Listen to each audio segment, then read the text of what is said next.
Yaqinda uy olmoqchi bo'lganlar, ehtiyot bo'ling. 91-yilgacha qurilgan uylar buzilishi boshlandi.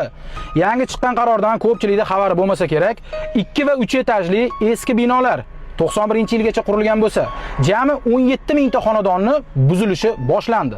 Tartibga ko'ra, o'sha buziladigan eski binolarda aholisining 80% ni roziligi kerak. Qolgan 20% norozilar sud tartibida ko'rib chiqilar ekan. Bu degani baribir buzishadi. O'shaning uchun maslahat bergan bo'lardim. 4 etaj yoki 5 etajli yoki undan ham yuqori etajlilarni olishdi. Iloji bo'lsa Novostroykadan olinglar. Arzoniga uchib olib qo'ymang. Endi bilaman, bizda o'zbekchilikda arzon narsaga o'chmiz. Hozirgi kunda OLX joyga kirib ko'rsanglar, shunaqangi 2-3 etajlilar to'lib ketgan. Teng yarim narxida turibdi. Darrov borib shoshib uylarning narxi tushdi deb o'ylamang. Ular snosga tushgan.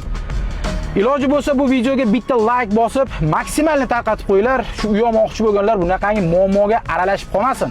Endi to'g'ri, buzilgan uyning o'rniga nima beradi, qanaqa beradi, u boshqa masala. Lekin ne umidlarda uy olsangiz, ertangi kuni u snosga tushsa. To'g'rimi? Bitta like bosib, yaqinda uy olmoqchi bo'lgan tanish-bilishlarga jo'natib qo'yinglar.